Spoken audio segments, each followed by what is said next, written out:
السلام علیکم جناب. وعلیکم السلام ورحمۃ اللہ وبرکاتہ. خیریت سے ہیں حضور؟ ٹھیک ہیں آپ؟ جی اللہ کا کرم ہے، بالکل ٹھیک ٹھاک. اللہ آپ کو سلامتی دے، اللہ آپ کو عزت دے. کہاں سے کال فرمایا آپ نے؟ آمین. جی فیصل آباد سے. کیا اس میں گرامی کیا آپ کا؟ قاری عمر. عمر صاحب، اللہ آپ کو سلامتی دے. حکم کریں بھائی. آمین. گزارش یہ ہے کہ کافی دنوں سے میں آپ کے بیانات سنتا رہتا ہوں، آپ کے پروگرام جی سنتا رہتا ہوں. جی. سب سے پہلے تو آپ بہت سارے لوگوں سے قرآن کی ڈیمانڈ کر رہے ہوتے ہیں. کیا مجھ سے بھی ہے ڈیمانڈ قرآن سننے کی؟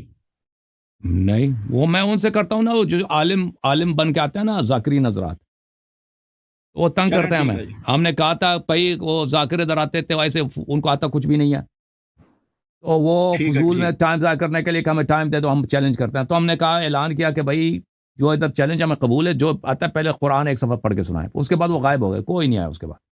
جی. چلیں ٹھیک ہے. آپ گزارش پڑھنا یہ ہے چاہیں پڑھ لیں. کہ آپ علامہ صاحب آپ پڑھنا چاہیں بسم اللہ کریں، میں منع نہیں کرتا. آپ اگر تمنا کرتے ہیں تو میں سنا دیتا ہوں. نہیں، وہ کوئی خواہش نہیں ہے، لیکن اگر آپ پڑھنا چاہیں منع نہیں کریں گے. قرآن سننے کی خواہش نہیں ہے. یعنی کوئی ڈیمانڈ ہے نہیں آپ سے کہ آپ حتمن قرآن سنائیں گے تو ہم آپ سے بات کریں گے، ٹھیک ہے نا؟ چلے ٹھیک ہے. میں نے پوچھ اس لیے لیا تھا کہ اگر آپ کو پسند ہے تو چند آیات سنا دیتے ہیں، اگر نہیں تو بات کرتے ہیں آپ سے. جو آپ کی مرضی. ہم آپ کے تابع دار ہیں، آپ مہمان ہیں. جو آپ سنانا چاہیں، جو آپ کہنا چاہیں، ہم آپ کے ساتھ ہیں. بسم اللہ کریں. چلیں ٹھیک ہے. میں نے آپ سے مناظرہ نہیں کرنا، بس چند باتوں میں مجھے کچھ اشکالات ہیں، وہ کلیئر کرنے کے لیے میں نے آپ سے سوال کیا، کیونکہ آپ محقق آدمی ہیں تو میں چند سوال آپ سے کرنا چاہتا ہوں. جی جی بسم اللہ کریں. میرا پہلا سوال یہ ہے کہ محترم،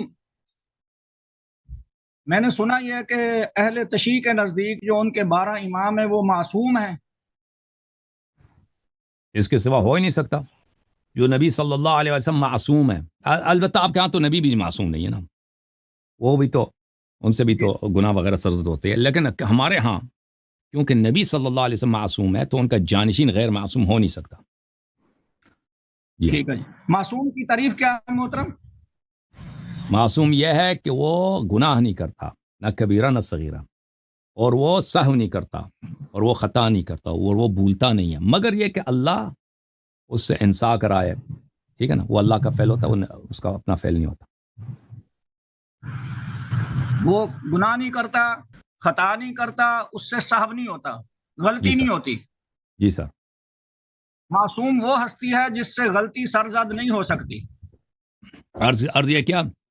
مگر یہ کہ کسی مصلحت کے بنا پر اللہ تعالیٰ انصاف کرا دے. وہ اللہ کا فعل ہے، اس کا اپنا فعل نہیں ہے وہ. اچھا، اللہ کا فعل ہے. ہم۔ ٹھیک ہے.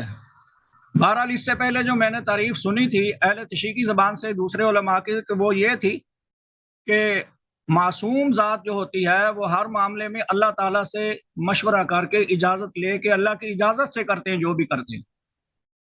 کیا یہ ٹھیک ہے؟ مشورہ میں نے تو یہ نہیں دیکھا کہ اللہ سے کوئی مشورہ کرتا ہے.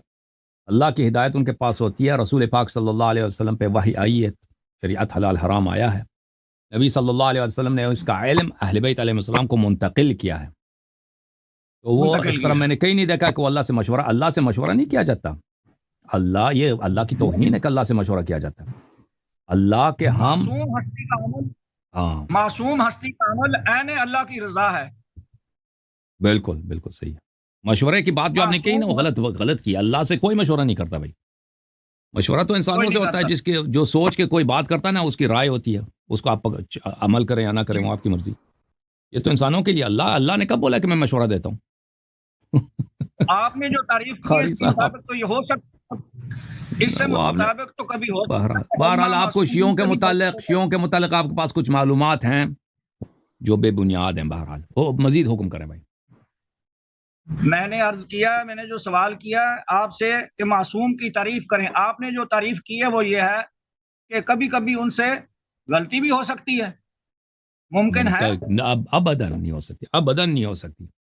مگر کبھی غلطی نہیں ہو سکتی. اللہ تعالیٰ کبھی ان سے کوئی ایسی فعل کرا سکتا ہے ٹھیک ہے نا، انسا کرا سکتا ہے، وہ اللہ کا فعل ہوتا ہے، اس کا اپنا فعل نہیں ہے، یعنی وہ خود اتنا پاک ہے، اس سے کبھی غلطی نہیں ہوتی، لیکن اللہ تعالیٰ کبھی اس کے ارادے میں تصرف کر کے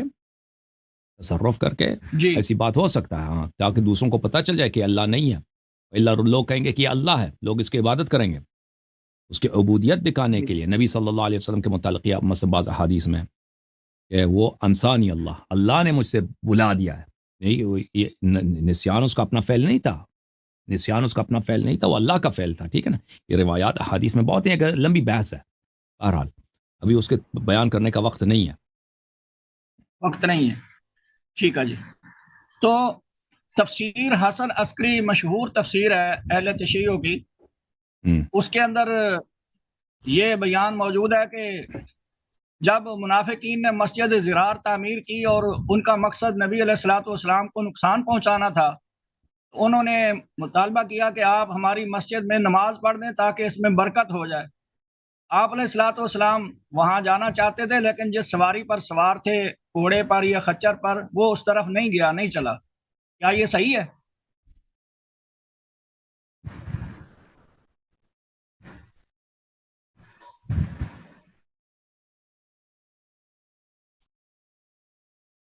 آواز نہیں آئی جی؟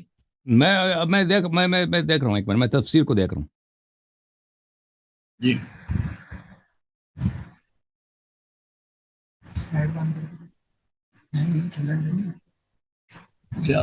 مجھے صفحہ دیں گے، میں دیکھ کے بتاؤں گا بھائی۔ جی نہیں، میں صفحہ نہیں دے سکتا، واقعہ میں نے آپ کے سامنے ذکر کر دیا۔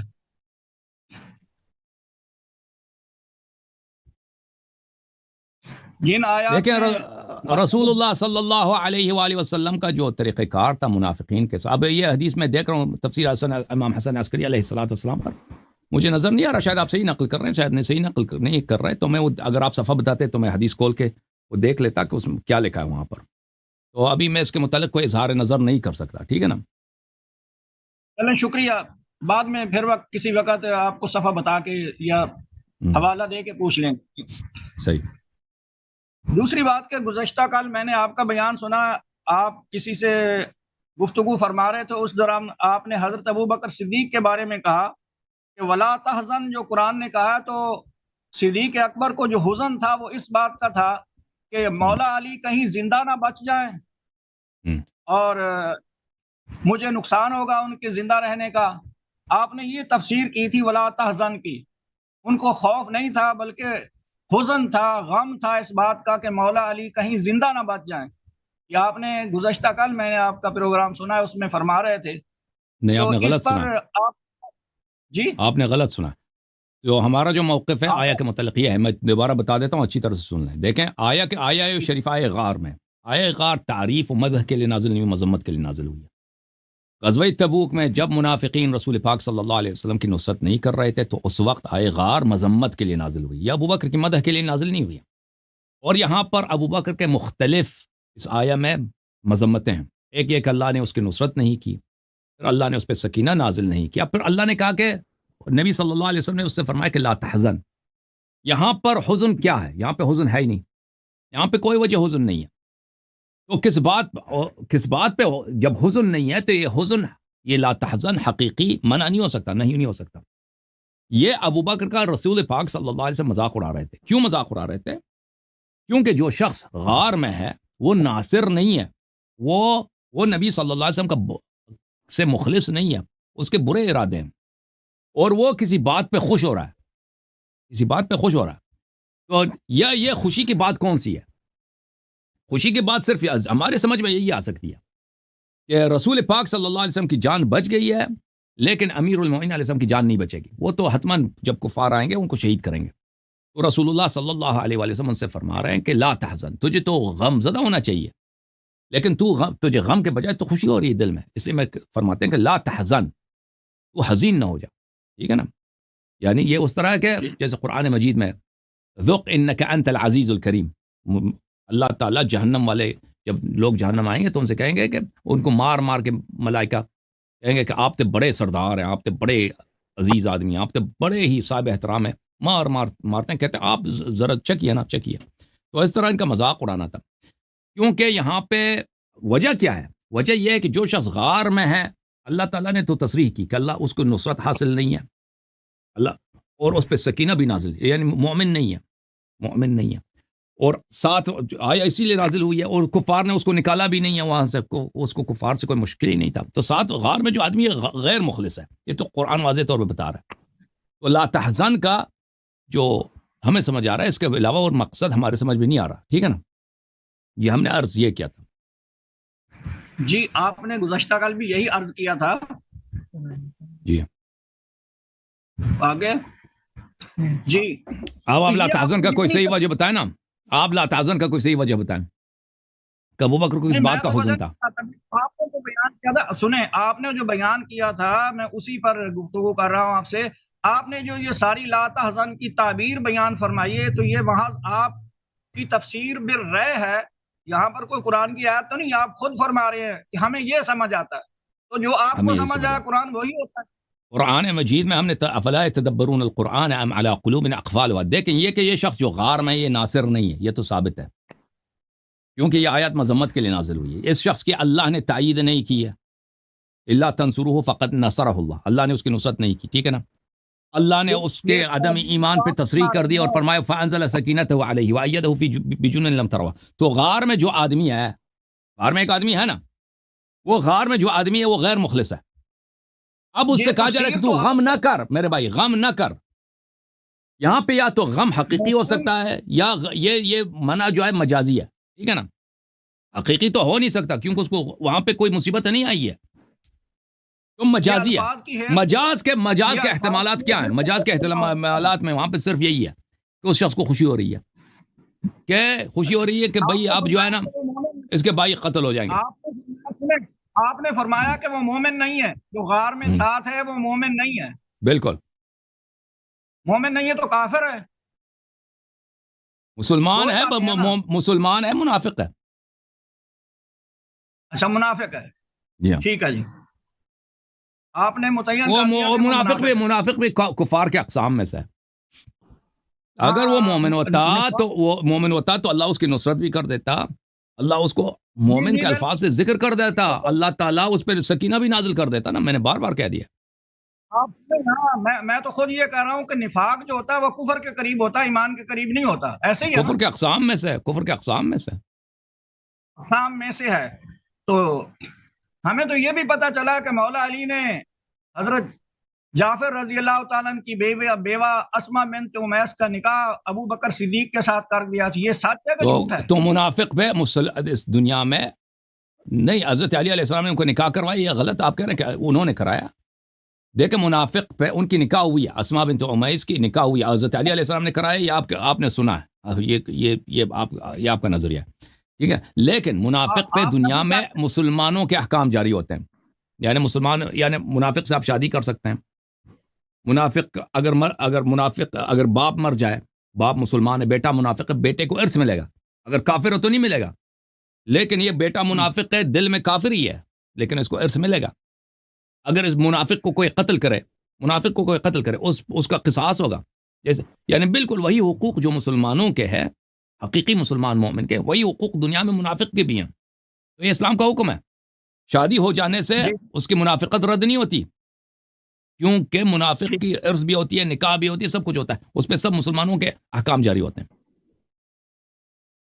تو آپ کو پتہ ہے کہ نبی صلی اللہ علیہ وسلم نے عبداللہ ابن ابی ابن سلول کا جنازہ پڑھا تھا، آپ کو پتہ ہے؟ جی اللہ تعالیٰ نے منع کر دیا. پڑھایا تو ہے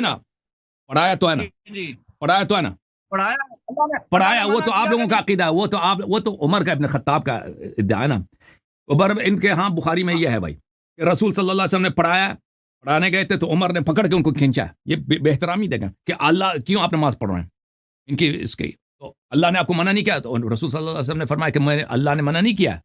اللہ نے فرمایا کہ چاہے ان کے لیے استغفار کریں یا نہ کریں، اللہ ان کی مغفرت کر دے. اللہ ان کی مغفرت نہیں کرے گا. اللہ نے مجھے اختیار دیا کہ میں پڑھوں یا نہ پڑھوں.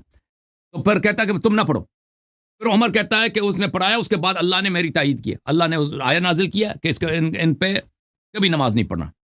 تو یہ عمر بن خطاب کا ہے نا کہ اللہ تعالیٰ نے رسول صلی اللہ علیہ وسلم کی مذمت کی اور میری تعریف کی ہے. یہ آپ لوگوں کا عقیدہ ہے عمر کے متعلق، اس کا ادعا ہے. تو بہرحال نبی کریم صلی اللہ علیہ وسلم منافقین پر اسلام کے احکام جاری کرتے تھے، جب تک کہ وہ ظاہری کفر کا اظہار نہ کرتے علن تو ان کے ساتھ کفار والا معاملہ نہیں کرتے. ان پہ بالکل اسلام کے حق. وہ مسجد میں آتے ہیں, نماز پڑھتے ہیں, رسول صلی اللہ علیہ وسلم کے پاس اگر زکوٰۃ آتے ہیں تو زکوٰۃ جیسے عام مسلمانوں کو دیتے, منافقین کو بھی دیتے تھے, بلکہ منافقین کو زیادہ دیتے تھے مؤلفۃ القلوب ہونے کی وجہ سے. جی آپ نے اس بات کو تسلیم کر لیا نا کہ عبداللہ ابن ابی منافق کا جنازہ پڑھایا, بعد میں اللہ تعالیٰ نے منع فرما دیا, یہ ٹھیک ہے؟ جی میں جی جی جی آپ کیا کہہ رہے ہیں, پیغمبر نے غلطی کیا؟ آپ کہہ رہے ہیں پیغمبر نے غلطی کیا؟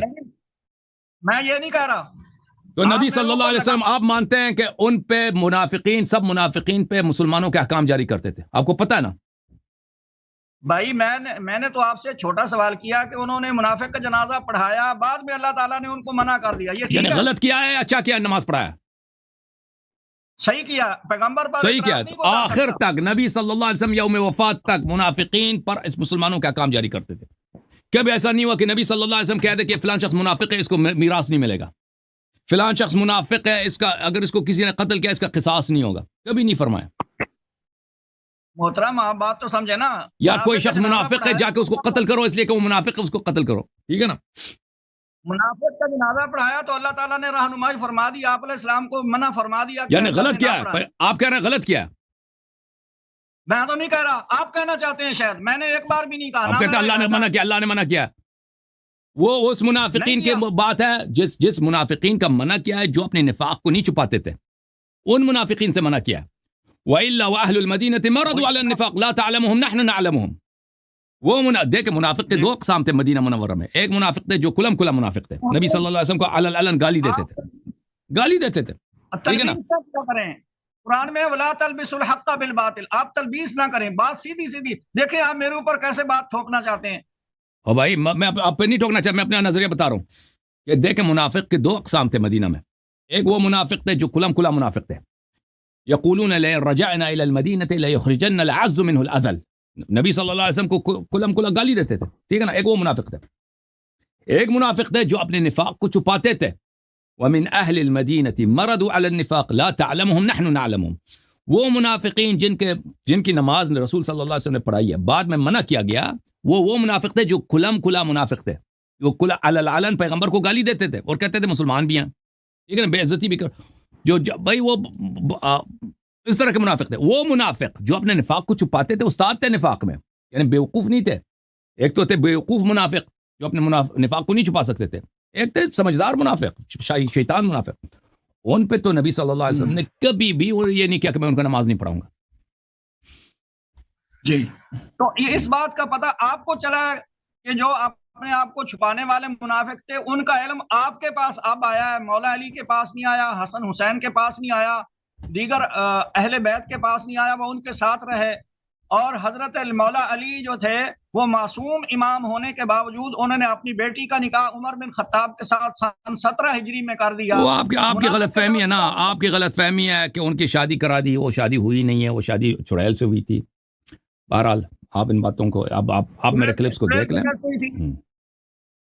سے ہوئی تھی, کیسے ہوئی تھی, جیسے ہوئی تھی ویسی اسی طرح ہوئی تھی, چڑیل سے ہوئی تھی. نہیں, چڑیل تو انسانی نسل میں سے نہیں ہے, اور انسان کا نکاح غیر انسان سے نہیں ہوتا. ہاں تو کیوں نہیں ہوتا؟ اچھا پھر سن لو, اب پھر سن لو. جی سناؤ. جی جی.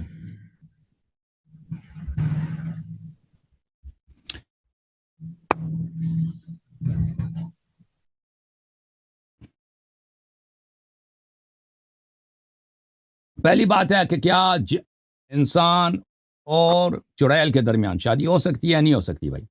انسان اور جن کے درمیان, چڑیل کے درمیان نکاح ہو سکتی ہے, نہیں ہو سکتی. میرے محترم ناظرین, میں آپ کی خدمت میں دکھا دیتا ہوں.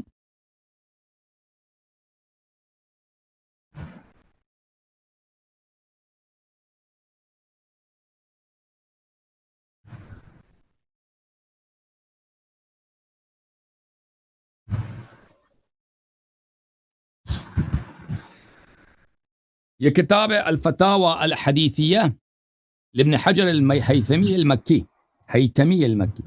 متوفى سنہ 909, چاپ دار المعرفہ.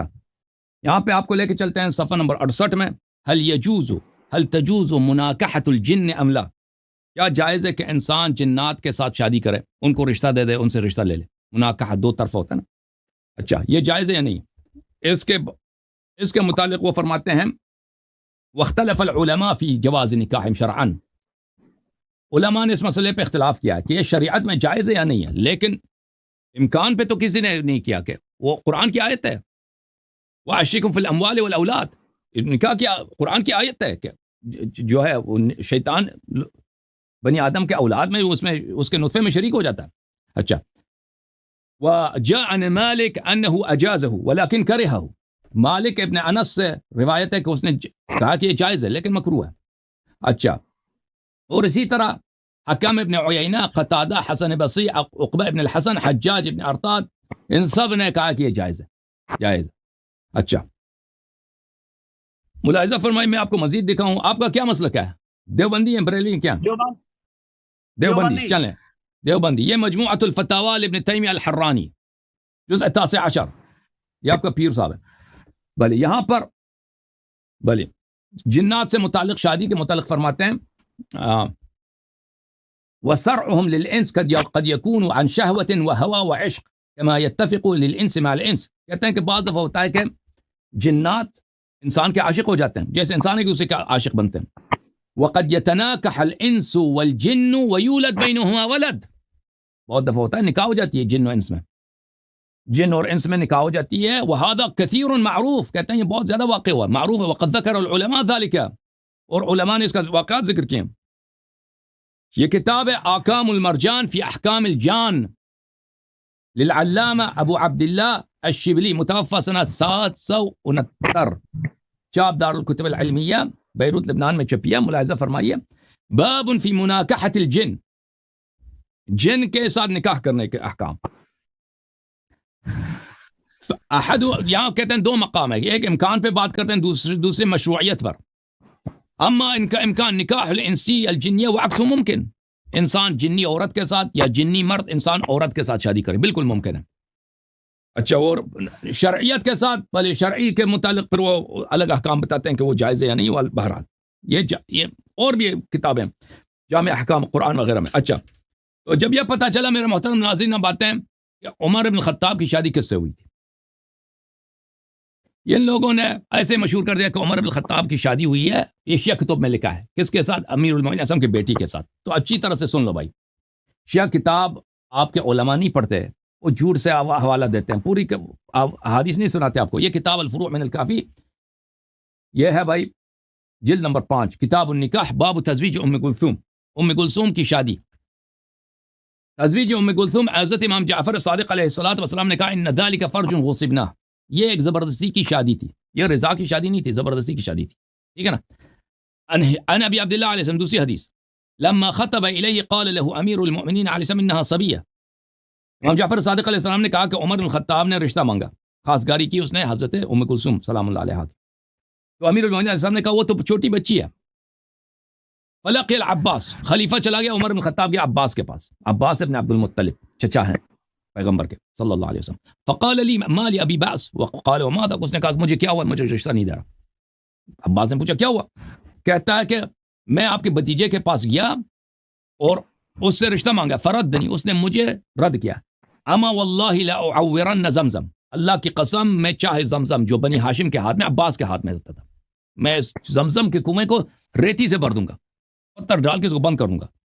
ولا عدا لکم مکرمۃ الا هدمتها، اور آپ کے سارے گھر، سارے باغات، جتنے کاروبار بنی ہاشم سب کے سب میں تباہ کر دوں گا.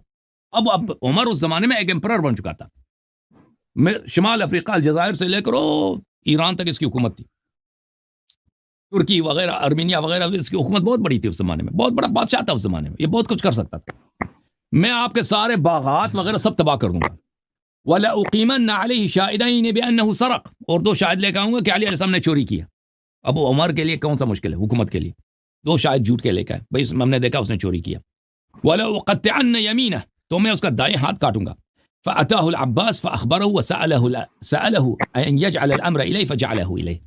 عباس آئے امیر المومنین علیہ السلام کے پاس اور کہا کہ مجھے اس بات کا اختیار مجھے دے دو، مجھے سنبھالنے دو، میں اب چچا ہوں آپ کا، میں بزرگ ہوں خاندان کا، مجھے سنبھالنے دو. امیر المومنین علیہ السلام نے کہا کہ بھائی کیا بات ہے، اس نے کہہ دیا کہ بھائی یہ شخص بڑا غصے میں کہہ رہا ہے کہ میں یہ کر دوں گا، بنی ہاشم ہمارے خاندان کو یہ تباہ کر دے گا، ہمارے سارے باغات جو ہیں، کاروبار ہے، بزنس ہے، سب تباہ کر دے گا. ہم اور آپ پہ بھی 2 شاہد لے کے آئے گا کہ آپ کو اس نے دیکھا کہ چوری ہوئی ہے، آپ نے چوری کیا، آپ کا ہاتھ بھی کاٹ دے گا. تو امیر المومنین علیہ السلام نے اختیار اس کو دے دی. تو عباس نے یہ رشتہ کر لیا تھا. یہ تو رضا سے نہیں ہے، رغبت سے نہیں ہے، یہ زبردستی سے ہے. تو جو شیعہ حدیث میں ہے بھائی صاحب، شیعہ حدیث میں ہے، یہ اس میں کوئی عمر کی ایمان نہیں ہے، یہ عمر کی بیمانی کی دلیل ہے. اچھا پھر یہ شادی ہوئی بھی نہیں، یہ ہوئی یا نہیں ہوئی. تو عباس گئے تھے وہاں پہ، انہوں نے رشتہ کر دیا، تو کہا ہم بیٹی آپ کو دے دیتے ہیں. پھر کیا ہوا؟ پھر یہ کتاب الخرائج والجرائح ہے، جزء الثانی، چاپ مؤسسۃ الامام المہدی علیہ الصلوۃ والسلام. یہاں پر صفحہ نمبر 825 ہے، حضرت امام جعفر صادق علیہ السلام کی حدیث ہے. تو حضرت امام جعفر صادق علیہ السلام کے زمانے میں لوگ شیعوں کو تانا دیتے تھے کہ عمر کی شادی ہوگی ام کلثوم سے. شیعوں کو یہ تانا ملتے تھے. تو لوگوں نے پوچھا امام جعفر صادق علیہ السلام سے، ہمیں یہ تانے ملتے ہیں. تو حضرت امام جعفر صادق علیہ السلام نے کہا کہ آپ کیا سمجھتے ہیں کہ امیر المؤمنین علیہ الصلوۃ والسلام اپنی بیٹی کو نہیں بچا سکتے تھے؟ کذبوا لم یکن ما قالوا، یہ لوگ غلطی پر ہیں، یہ شادی کبھی نہیں ہوئی. کیا ہوا؟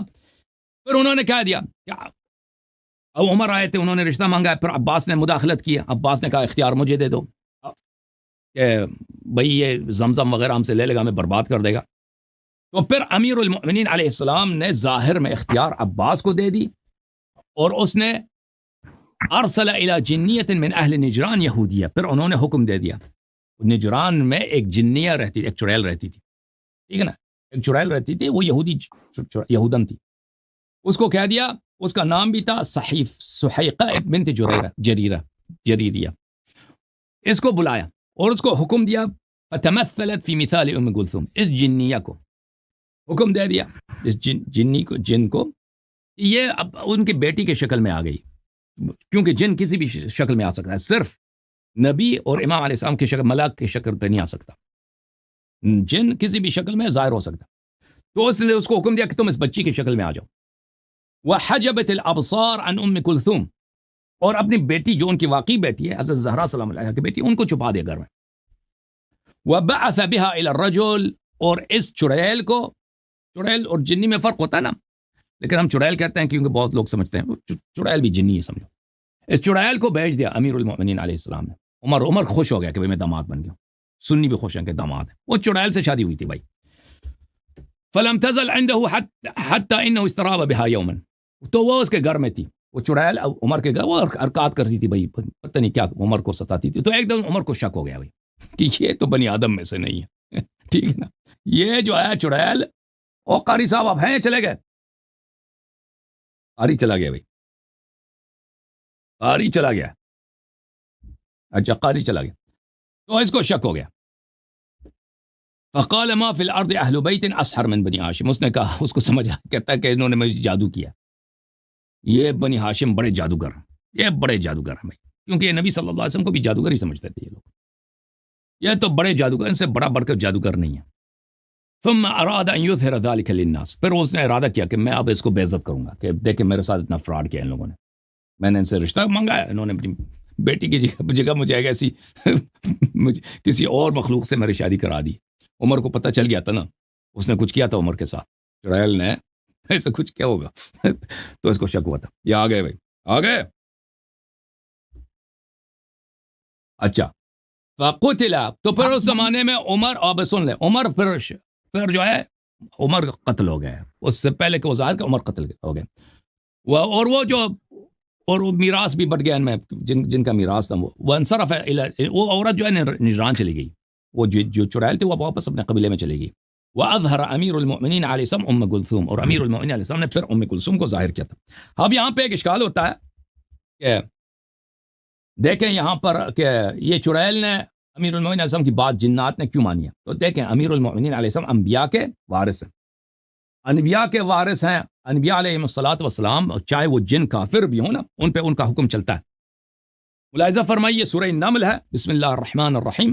وحشر لسلیمان جنوده من الجن والانس والطیر فیہم یوزعون.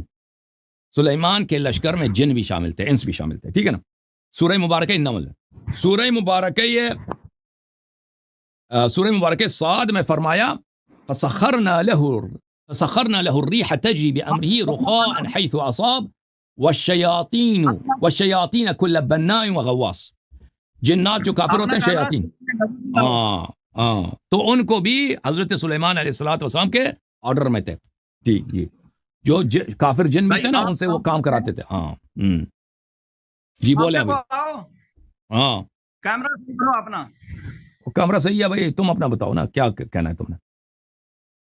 جی آپ نے بہت تقریر لمبی کر دی، میرا مقصد جو تھا سوال چھوٹا تھا، آپ نے بہت لمبی تقریر کی، وہ مقصود نہیں۔ پہلی بات تو یہ وہ آپ کو پتہ ہی نہیں تھا نا، آپ کہہ رہے تھے چڑیل سے کیسے شادی ہوئی ہے، چڑیل سے کیسے شادی ہوئی ہے، چڑیل سے شادی ہو ہی نہیں سکتی، تو مجھے پہلے ثابت کرنا پڑا آپ کے اپنے اکابر علماء سے کہ بھائی چڑیل سے شادی کا فتویٰ دے دی کہ جائز ہے، جن سے شادی ہو سکتی ہے۔ آپ کے نزدیک ہمارے، آپ بات بھی سن لینا، آپ کے نزدیک ہمارے علماء کوئی حجت نہیں ہے کہ آپ ہمارے علماء کو پیش کر رہے ہیں، آپ نے کوئی حدیث یا قرآن مجید کی آیت پیش نہیں کی۔ دوسری بات یہ ہے ابھی حدیث دکھا دیا بھائی کہ جن حق ہے، اور جن حق ہے، میں ثابت کروں کہ جن حق ہے، جن کو نہیں مانتے آپ؟ سورہ جن کیا ہے؟ جن تو حق ہے، جن کا کافر کافر آپ کو پتا ہے، جن کا منکر کافر ہے کہتا ہے جن، ہاں، اور جن کی جن سے شادی نہیں ہو سکتی وہ تو میں نے دکھا دیا، شادی کرا دی امیر المومنین علیہ السلام نے جن سے، عمر کی، یہ حدیث ہے نا شیعوں کا، شیعوں کے لیے تو عقیدہ ثابت ہے، آپ کے لیے ثابت کر دیا آپ کے کتب سے قاری صاحب۔ اب بات نہیں سنیں گے، بس شوری میں چاہتے دوسرے کی بھی بات سنا کرو۔ آپ نے کتنی دیر بات کی ہے، دوسرے کو بولنے نہیں دیتے، بعد میں فتح کا جھنڈا لہرا دیتے ہو کہ میں جیت گیا ہوں۔ بات تو سنو، فتح تو ہمیشہ ہماری ہوتی ہے نا، وہ تو آپ خود بھی کہتے ہو۔ جنات کا انکار نہیں کیا، آپ نے فتویٰ کاٹ رکھا ہے کہ جی آپ جن کا انکار کر رہے ہیں، میں تو نہیں انکار کر رہا، جنات مخلوق ہے، ہم نے تو انکار نہیں کیا۔ جو بات اگلا مخاطب کرتا ہی نہیں آپ اس کے ذمہ کیوں لگا دیتے ہیں؟ خدا کا خوف کیا کریں میرے محترم۔ آپ نے جو دلائل دیا نا جنات کے ساتھ شادی کے، وہ کمزور اور ضعیف لولی لنگڑی دلیلیں ہیں۔ دوسری بات، آپ اگر منکر ہے نا، آپ کے پاس دیکھیں قرآن کی آیت ہے وَأَشْرِكْهُمْ فِي الْأَمْوَالِ وَالْأَوْلَادِ، یہ جن کے متعلق ہے نا کہ جن انسان کے نطفے میں شامل ہو جاتا ہے نا، تو پھر جماع ممکن ہے نا، جماع ممکن ہے جن اور انس کے درمیان، اگر یہ تو قرآن کی آیت ہے۔ ہاں تو مجھے ایسے لگتا ہے کہ آپ کے اکابر نے داخل ہو گیا ہے۔ اچھا آپ بتائیں نا کہ اگر آپ کہتے ہیں یہ ناممکن ہے، جن اور انس میں شادی ناممکن ہے، نکاح ناممکن ہے، جماع ناممکن، دلیل کیا آپ کے پاس؟ جی میں عرض کرتا ہوں کہ جب حضرت عمر شہید ہو گئے تھے تو ان کی شہادت کے بعد پھر وہ ام کلثوم کہاں گئی تھی، وہ جننی کہاں گئی تھی؟ اب سن لو، اب امیر المؤمنین علیہ الصلوۃ والسلام نے جنیہ کو اپنی بیٹی بنا کر بھیجا ہے۔ لوگ کیا سمجھتے ہیں؟ لوگ یہی سمجھتے ہیں کہ یہ جو جنیہ عمر کے گھر میں ہے، یہ علیہ السلام کی بیٹی ہے، یہ تو ایک راز ہے، وہ کسی کو بتاتے تو نہیں تھے کہ بھائی یہ میری بیٹی نہیں ہے، ان کی اپنی بیٹی تو انہوں نے گھر میں چھپا دیا ہے۔ تو اب سن لو نا بھائی، سوال کیا تو جواب سن لو نا۔ اب عمر قتل ہو گئے، اب لوگوں کے سامنے امیر المؤمنین علیہ الصلوۃ والسلام یہ تو ظاہر نہیں کر سکتے کہ میں نے اپنی چڑیل سے ان کی شادی کرا دی تھی، کیونکہ وہ ان کی مصلحت میں نہیں ہے۔ انہوں نے ظاہر میں اس چڑیل کو اپنے گھر لے جو ان کی بیٹی کی شکل میں، پھر وہ اپنے ہاں چلے گئی نا، وہ اپنے جو ان کا قبیلہ تھا نجران میں چلی گئی، وہ میں نے حدیث آپ کو دکھا دیا۔ اچھا آپ سے جو سوال کیا ہے میں نے آپ سے جو میں نے سوال کیا اس کا جواب دے دیں کہ آپ کے پاس کیا دلیل ہے کہ جن اور انس میں نکاح مجامعت نہیں ہو سکتا؟ آپ نے اس پر کوئی حدیث اور قرآن کی آیت نہیں پیش کی۔ او بھائی آپ کہتے ہیں ناممکن ہے نا، اور میں نے قرآن کی آیت بتا دی، وَأَشْرِكْهُمْ فِي الْأَمْوَالِ وَالْأَوْلَادِ، یہ قرآن کی آیت ہے۔ آپ کے پاس کیا دلیل ہے کہ یہ ناممکن ہے؟ جب جائز ہے تو آل رسول میں سے بھی کوئی جنات سے نکاح کرتا کیا کسی نے؟ ہر جائز چیز کو انسان انجام نہیں دیتا، اور سادہ آدمی ہر چیز جو جائز ہے انسان انجام دیتا ہے۔ اور پاکستانی عورت سے شادی کرنا جائز ہے، نبی صلی اللہ علیہ وسلم نے کسی پاکستانی عورت سے شادی کی ہے، کسی ہندی عورت سے؟ اور کوئی چائنیز اور مسلمان عورت سے شادی کرنا جائز ہے، نبی صلی اللہ علیہ وسلم نے شادی کی ہے؟ یہ کیا بات ہوئی؟ ہر جائز چیز کو انجام دے جو چیز دنیا میں جائز ہے۔ آپ نے مولا علی کے متعلق جو یہ قصہ کھڑا ہے، اس میں تو یہ ثابت ہو رہا ہے کہ مولا علی نے حضرت عمر کے ساتھ دغا کیا، دھوکہ دیا ان کو، اپنی بیٹی ظاہر کر کے۔ بالکل، وہ ایک ظالم شخص آیا نا، وہ کہتا ہے میری بیٹی کی شادی کرا دو، اللہ میں تمہیں تباہ کر دوں گا، تباہ کر دوں گا۔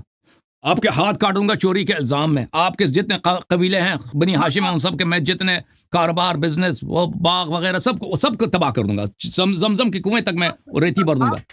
تو اس کے ساتھ بہت اچھا کیا, اس کو بہت اچھا کیا, اس کے اور چارہ ہی نہیں تھا اس کے سامنے. ہاں اس کے سامنے بہت ہی اچھا کیا. ہاں وہ کوئی شریف آدمی تھوڑی تھا, وہ کوئی شریف آدمی تھا, وہ کوئی شریف آدمی تھا کہ اس کے ساتھ دغا کیا. ایک ایسے آدمی کے ساتھ ایک چھوٹی بچی کا جان بچانے, اس کا ایمان بچانے کے لیے, آل رسول علیہ السلام کی عزت بچانے کے لیے بہت ضروری کام کیا, بہت اچھا کام کیا. جو اس کا عمر اس کا اہل تھا, جس کا مستحق تھا چڑیل سے اس کی شادی کرا دی. بہترین کام. یا علی زندہ باد یا علی. فتح خیبر کی طرح, جیسے فتح خیبر عظیم ہے یہ بھی عظیم ہے. عمر کی رشتہ کہا ہوگی, رشتہ عمر کا رشتہ جماعت عمر کے لیے ہمیشہ کے لیے افتضاح, صرف گندگی کا سبب. عمر کی کہاں شادی ہوئی, چڑیل کیا عمر کے چڑیل کیا سنتا شور کرتا ہے. آپ کا جو عقیدہ جعلی عقیدہ کہ مولا علی مشکل کشا ہے وہ تو ختم ہو گیا نا. مولا علی مشکل کشا تو یہ مشکل کشائی تو ہے نا, یہ تو مشکل کشائی تو ہے نا, یہی مشکل کشا ہے بھائی کہ اس کو ایسا کام کیا اس کے ساتھ مشکل ہی کا حل ہو گیا. مشکل حل ہو گیا نا. اس سے بہترین حل آپ مجھے بتائیں کیا ہوتا. نہ جنگ کیا, نہ لڑائی کی ضرورت پڑی, کچھ بھی نہیں کیا. اس کو ایک ایسا مخلوق سے اس کی شادی کرا دی تاکہ ہمیشہ جماعت عمریہ کا سر شرم سے جھکا رہے.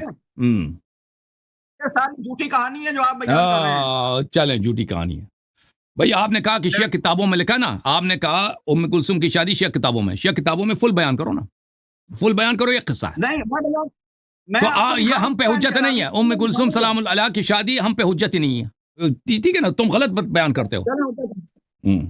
چلے قاری صاحب اب دوسروں کو باری دے دو. آپ سے اگلا سوال ہے جی. آپ صلی اللہ علیہ وسلم کی وفات کے وقت صحابہ کرام جو ایمان والے تھے وہ کتنے تھے, کتنی تعداد میں زندہ تھے ایماندار؟ ایمان والے بہت تھے, وفادار کم تھے نا, وفادار کم تھے. نہیں آپ مجھے بتائیں, دیکھیں آپ میں آپ کے سوال کا جواب اس طرح دوں گا. حضرت رسول صلی اللہ علیہ وسلم نے فرمایا انت منی بمنزلت ہارون من موسیٰ, اور حضرت رسول صلی اللہ علیہ وسلم نے فرمایا. آپ میرے سوال کو دوسری طرف لے کے جائیں. میں کہہ رہا ہوں آپ چوزی پوائنٹ بتائیں. 10 تھے, 12 تھے, 100 تھے, 200 تھے, کتنے تھے؟ دیکھیں میرے, آپ سن لیں بھائی, ٹھیک ہے نا, آپ سن لیں. دیکھیں رسول اللہ صلی اللہ علیہ وسلم کا فرمان ہے لَتَتَّبِعُنَّ سُنَنَ مَنْ كَانَ قَبْلَكُمْ شِبْرًا بِشِبْرٍ وَذِرَاعًا بِذِرَاعٍ. فرمایا اپنے صحابہ سے کہ تم مجھ سے پہلے, ہم سے پہلے, مسلمانوں سے پہلے جو پرانی امتیں ہیں, تم ان کے نقش قدم پہ چلو گے, منہ بمنہ قدم بقدم. صحابہ نے عرض کیا یا رسول اللہ صلی اللہ علیہ وسلم کیا آپ کا مقصود یہود و نصارہ ہے؟ تو رسول اللہ صلی اللہ علیہ وسلم نے فرمایا یہود و نصارہ کے علاوہ کون ہو میرا مقصود ہے. یعنی صحابہ کن کے نقش قدم پہ چلیں گے؟ یہود و نصارہ پر. ایک دفعہ ہاتھ میں. دوسری طرف میں آپ کو آپ نے تعداد پوچھا کہ کتنے تعداد مومن بچے نا, میں بتاتا ہوں. دوسری طرف رسول اللہ صلی اللہ علیہ وسلم نے فرمایا کہ انت منی بمنزلت ہارون من موسیٰ, آپ مجھ سے موسیٰ اور ہارون کی کہانی ہے. صحابہ سے کیا فرمایا کہ آپ موسیٰ علیہ السلام کے اصحاب کے نقش قدم پہ چلیں گے.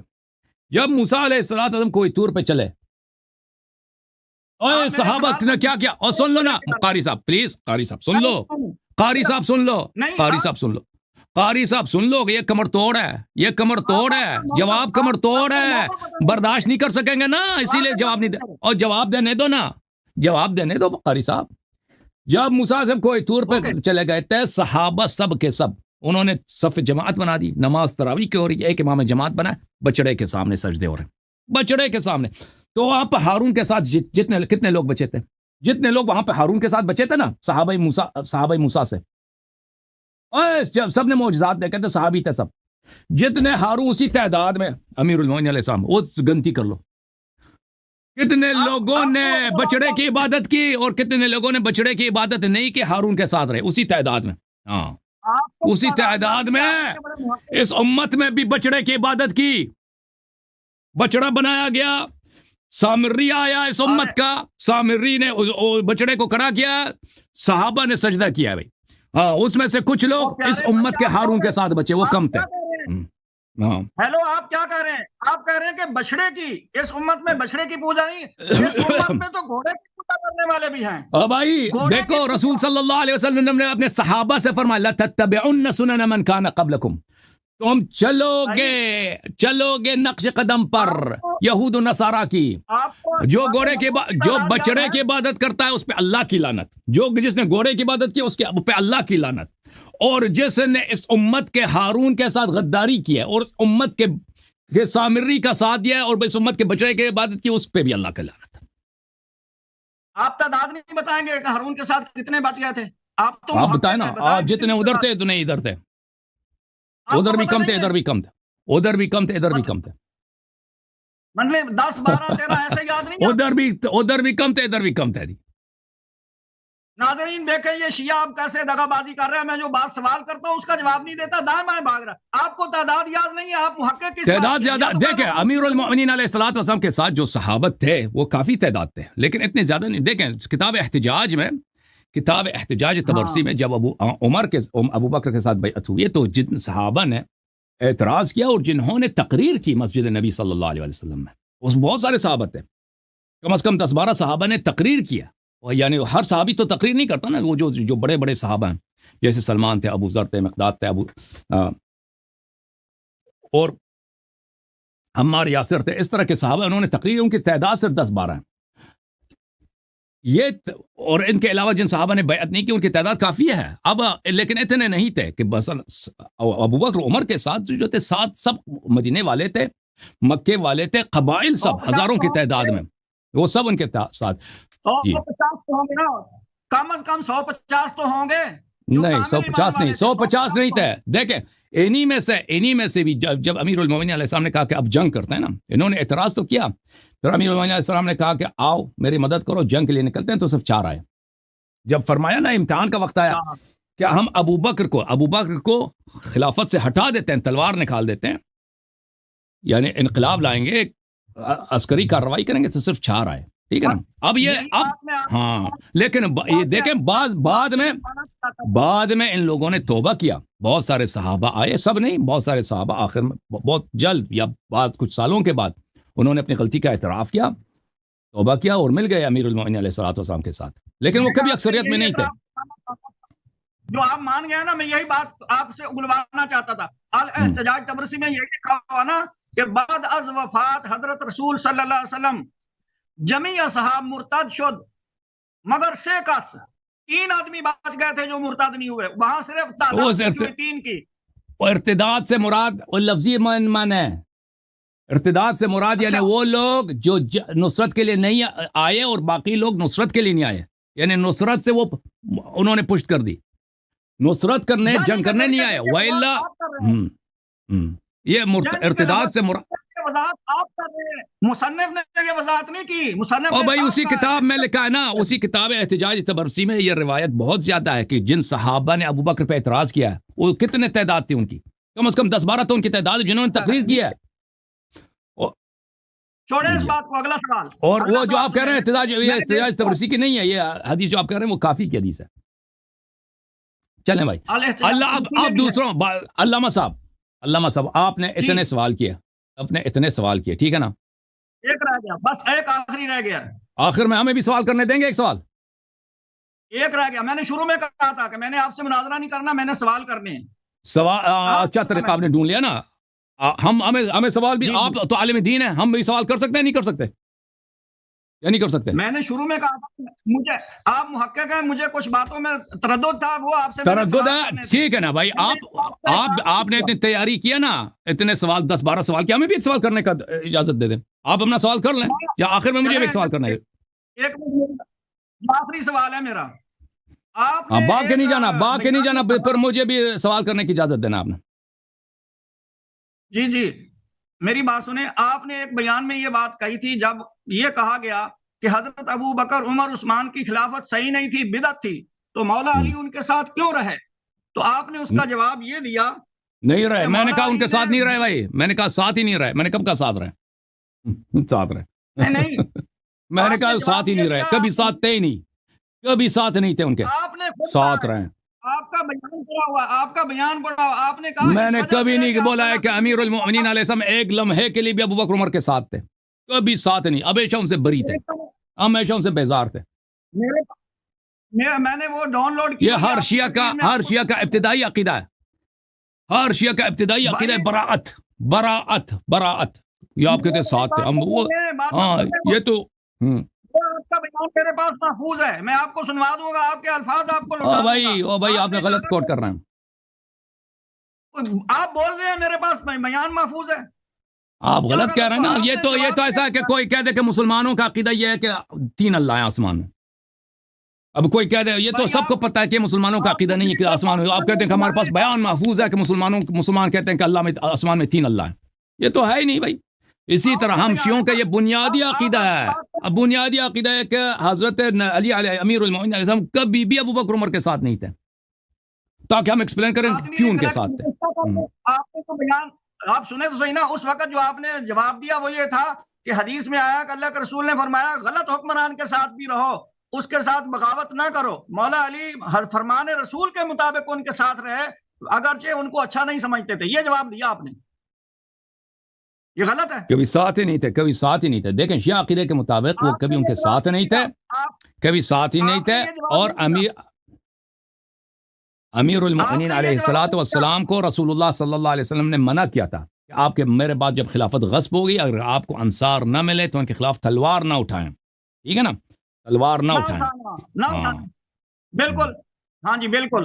تو انہوں نے تو مولا علی نے رسول پاک صلی اللہ علیہ وسلم کی اتباع اور اطاعت کرتے ہوئے تلوار نہیں اٹھائی، مخالفت نہیں کی. تو ہم نے کبھی تلوار اٹھائی ہے؟ مخالفت کی ہے، تلوار نہ اٹھائی ہے نا. یہ دو چیزوں میں بڑا فرق ہے. مخالفت کرنے میں اور تلوار اٹھانے میں فرق ہے. مخالفت کی ہے، تلوار نہیں اٹھائی ہے. اگر انصار ملتے تو تلوار بھی اٹھاتے. بالکل بالکل ایسے. اب مولا علی نے تو رسول پاک صلی اللہ علیہ وسلم کے ارشاد پر عمل کیا، اور مولا علی کے صاحبزادے سیدنا حسین علیہ السلام نے یزید کے مقابلے میں تلوار اٹھائی. یزید کے مقابلے میں یہ بھی ایک بہت بڑی غلط فہمی ہے. یہ ایک بہت بڑی غلط فہمی ہے. یہ شیعوں کا عقیدہ نہیں ہے. یہ عقیدہ جو امام حسین علیہ السلام نے یزید کے خلاف تلوار اٹھایا ہے، یہ آپ لوگوں نے اس کو مشہور کرایا. یہ شیعوں میں بھی مشہور ہو گیا. شیعہ ذاکرین اور شیعہ علماء بھی اسی بات کو دہراتے ہیں. دیکھیں امام حسین علیہ السلام 20 سال وہ معاویہ کے دور حکومت میں رہتے تھے. انہوں نے کبھی معاویہ کے خلاف تلوار نہیں اٹھایا. ٹھیک ہے نا.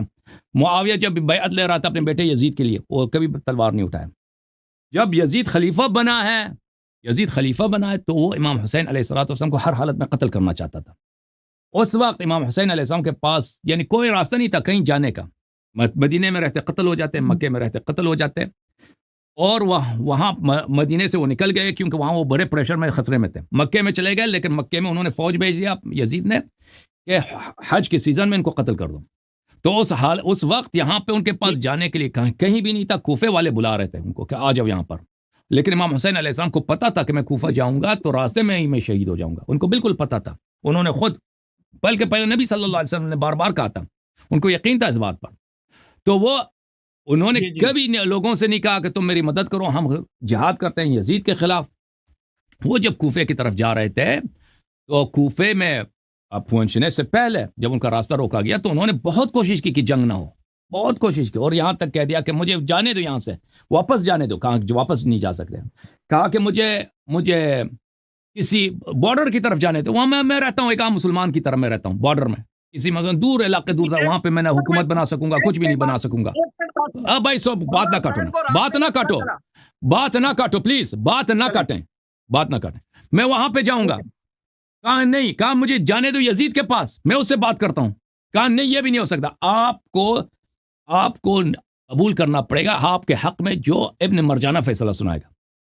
عبید اللہ ابن مرجانہ آپ کے متعلق وہ یہ بھی نہیں بتاتے کہ فیصلہ کیا سنائے گا. آپ قبول کر لیں، آپ قیدی بن کے آ جائیں. وہ جو فیصلہ ہونا سنائے گا یزید کا جو گورنر تھا عراق میں، کوفے میں، وہ آپ اس کی بات مان لیں.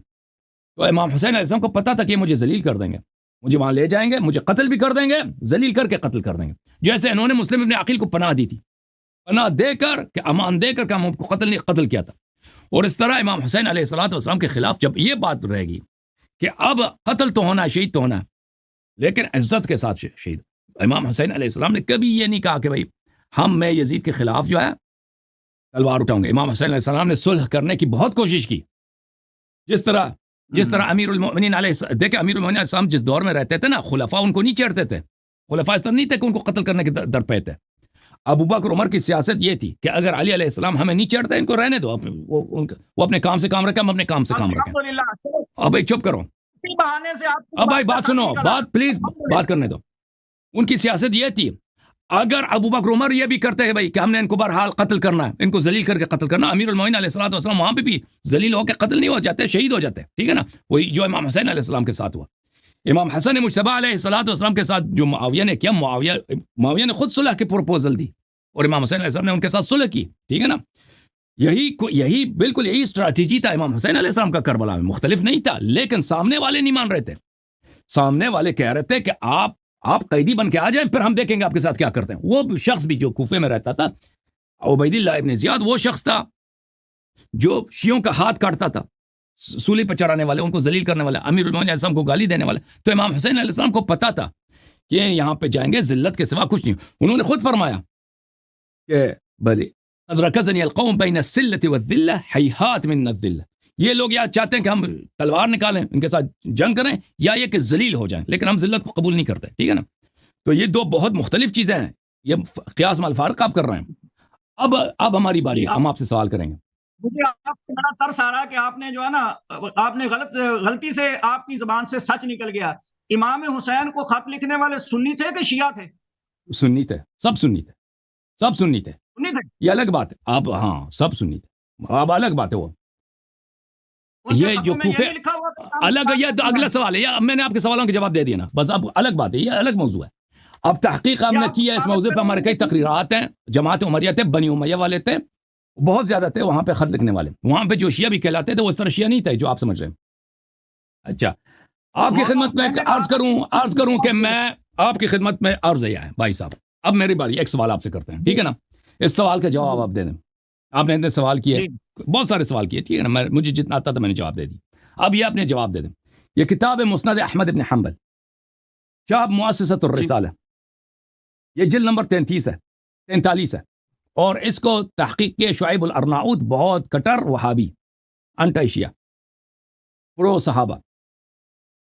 یہاں پہ صفحہ نمبر 351 ہے، یہ حدیث ہے 24630، اس میں یہ الفاظ ہیں، کانت عائشہ تعمر اخواتها، عائشہ اپنی بہنوں کو حکم دیتی تھی، وبنات اخوتها، اور اپنی بتیجیوں کو حکم دیتی ہے، ان یرضعن من احبت عائشہ ان یراها، کہ جو شخص عائشہ سے ملاقات کرنے کی خواہش رکھتا ہو اس کو یہ پہلے اپنا چھاتی دے دیں، چھاتی سے دودھ اس کے منہ میں پلا دیں، وَيَدْخُلَ عَلَيْهَا، پھر وہ شخص کے عائشہ کے پاس آ جائیں، وَإِن كَانَ كَبِيرًا، چاہے وہ شخص کتنا ہی بڑا آدمی ہو، مثلا آپ کی عمر جیسا ہو، 40 سال 50 سال 60 سال 30 سال 25 سال، کوئی عائشہ سے ملاقات کرنے کی خواہش رکھتا ہے تو پہلے عائشہ کی بہن کے پاس جاتا ہے، عائشہ کی بہن اس کو چھاتی دے دیتا ہے، ایک دفعہ نہیں 5 دفعہ، ایک دفعہ اگلے دن آ جاؤ 4-5 دن، اچھا، ثم يدخل عليها، پھر وہ عائشہ کے پاس جاتے تھے۔ عائشہ نمبر 1 اسناد صحیح،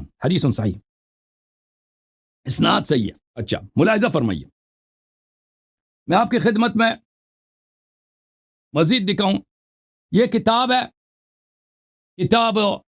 کتاب محمد ابن ادریس الشافعی، چاپ مصر، اس کی تفسیر کی کتاب ہے، صفحہ نمبر 103 میں، اخبرنا فلان عن فلان عن عائشہ كأنها كانت تقول نزل القرآن ب10 رضعات معلومات يحرمنا ثم صيرنا إلى 5 يحرمنا، عائشہ کہتی تھی کہ قرآن میں یہ آیت موجود تھی، اس کو بکری کہا گئی ہے کہ 10 دفعہ چاتی دینا کسی مرد کو، وہ آپ کا بھائی بن جاتا ہے یا آپ کا بیٹا بن جاتا ہے، پھر اللہ نے کہہ دیا کہ نہیں 10 ضروری نہیں، 5 دفعہ اس کو چاتی دے دو۔ فكان لا يدخل على عائشہ الا من استكمل 5 رضعات، عائشہ سے کوئی شخص چاہے صحابی ہے چاہے تابعی ہے کوئی ملاقات نہیں کر سکتا تھا، مگر یہ کہ عائشہ کی بہنیں، عائشہ کی بتیجیاں، عائشہ کی بانجیاں اس شخص کو 5 دفعہ چھاتی دے دیں، ٹھیک ہے نا۔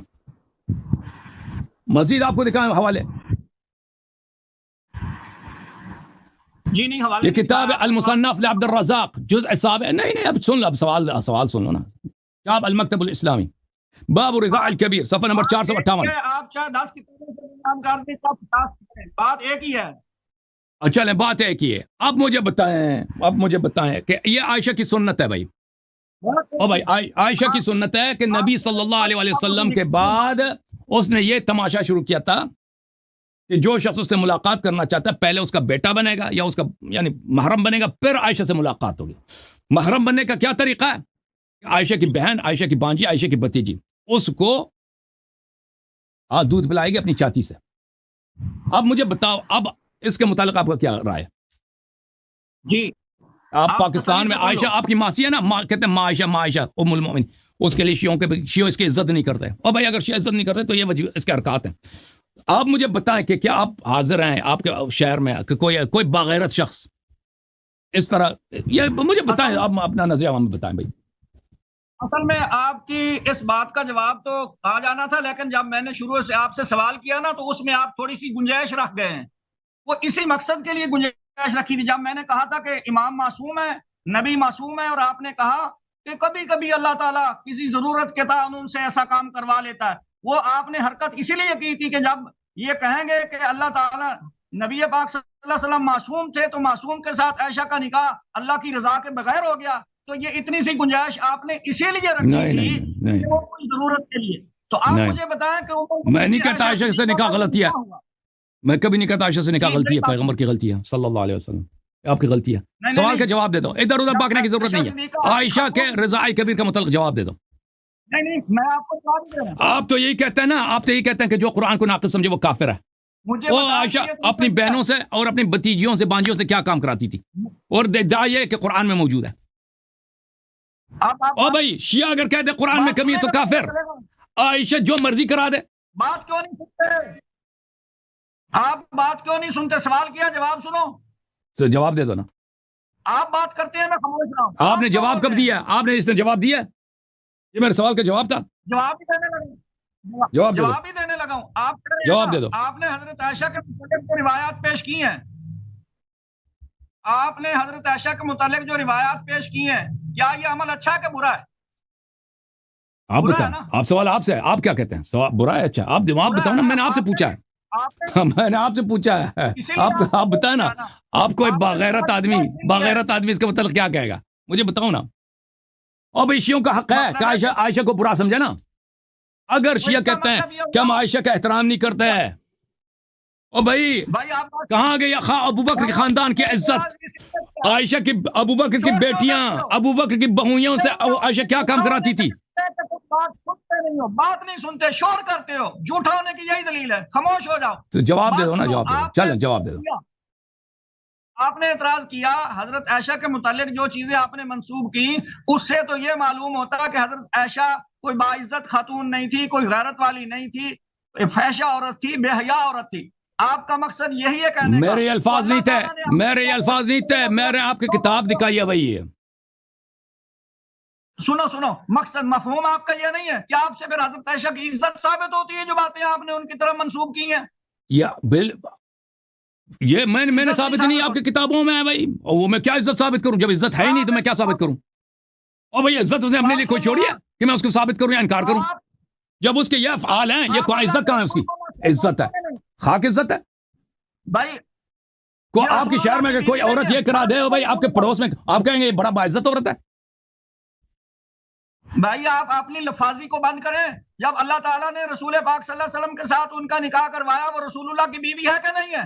اللہ نے جواب دے دی اس کی. ضرب الله مثلا للذين كفروا امرأة نوح وامرأة لوط كانتا تحت عبدين من عبادنا صالحين. سن لو، آیت پڑھنے دو مولوی، آیت پڑھنے دو، آیت پڑھنے دو. اللہ نے جواب دے دی. اوئے تم نبی کو معصوم نہیں مانتے. بات سنو. ولا تنکحوا المشرکات حتی یؤمن. ہاں میں نہیں کہتا مشرکت تھی. او بھائی میں نہیں کہتا مشرکت تھی. میں نے کب کہا عائشہ مشرکہ ہے؟ میں نے بولا عائشہ مشرکہ ہے؟ میں نے کہا مشرکہ؟ میں نے کہا اس نے بتوں کی پوجا کرتی تھی؟ میں نے کہا وہ اپنے بہنوں سے یہ کام کراتی تھی، اور وہ مسلمان ہو کر اپنی بہنوں سے یہ کام کراتی تھی. میں نے کب کہا وہ مشرکہ؟ مومن نہیں ہے، یہی بات ہے نا. مشرک نہیں ہے، مومن بھی نہیں ہے. ہاں یہ ہے اس کی کردار. تم نام بتاؤ. ہاں کردار بتاؤ نا. اچھا چلے، آپ عائشہ نے یہ کام فرض کرتے ہیں نہیں کیا. یہ کام جو میں نے بیان کیا فرض کرتے ہیں عائشہ نے نہیں کیا، ٹھیک ہے نا. آپ کے صحیح کتابوں میں ادریس شافعی نے، احمد بن حنبل نے، ان لوگوں نے غلط بیانی سے کام دیا.